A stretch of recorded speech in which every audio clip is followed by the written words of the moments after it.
रोटी वाला ससुराल। सुनो जी, मुझे तो शीतल की बड़ी फिक्र रहती है। उसका ध्यान तो बस घर के बाहर दोस्तों के साथ घूमने फिरने में ही रहता है। उसे कुछ बोलो तो एक नहीं सुनती।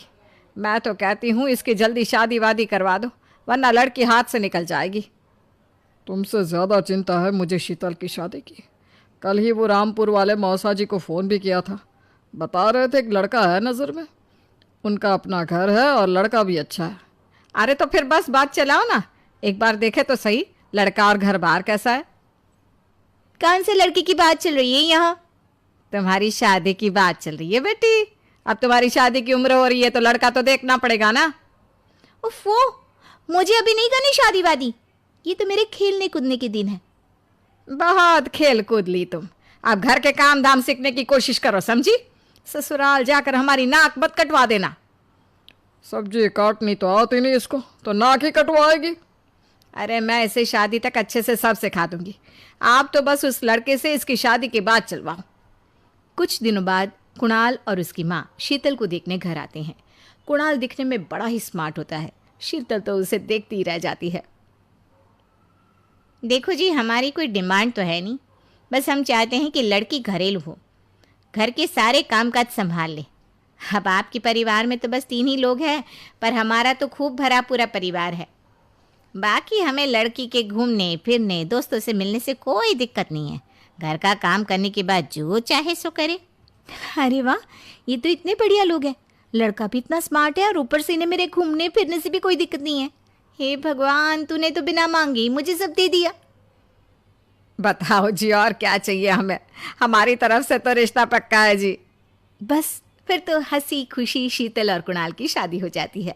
शीतल मन ही मन बड़ी खुश होती है और उसी खुशी के साथ वो अपने ससुराल में कदम रखती है।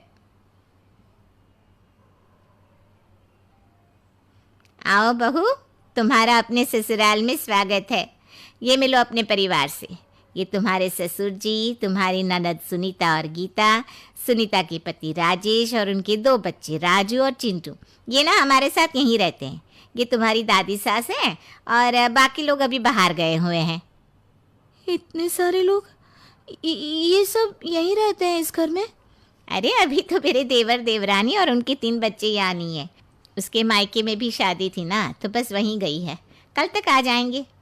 हे भगवान, ये घर है या धर्मशाला? ये सब एक साथ इस घर में कैसे रहते हैं? मुझे तो पता ही नहीं था इनका इतना बड़ा परिवार है।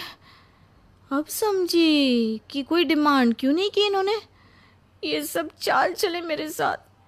अरे बहू, खड़े खड़े क्या सोच रही हो? चलो अपने कमरे में जाकर आराम करो। जी माँ जी। अगले दिन शीतल का ससुराल में पहला दिन होता है। शीतल रसोई में जाकर सबके लिए खीर बनाने लगती है। तभी उसके ननद सुनीता आती है। अरे वाह भाभी, आज क्या बना रही हो? बस दीदी, आज वो पहली रसोई है ना, तो खीर बना रही थी। अरे भाभी, ये खीर वीर रहने दो। घर में 4 लोगों को शुगर है और कुछ लोग मीठा ही नहीं खाते। आप ना सीधा खाना ही बना दो। क्या फ़र्क पड़ता है मीठा बने या नमकीन? बस बहू के हाथ की पहली रसोई होनी चाहिए ना। जी दीदी, तो फिर मैं खाना ही बना देती हूँ। आप बता दो खाने में क्या बनेगा?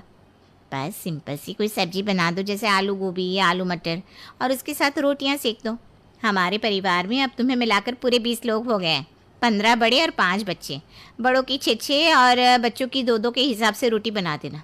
चलो मैं चलती हूँ, सब देख लेना। हाँ, बड़ों की 6-6 रोटी, मतलब कि 15 लोगों की 90 रोटियाँ, और बच्चों की 2-2 रोटी, मतलब 5 बच्चों की 10 रोटियाँ।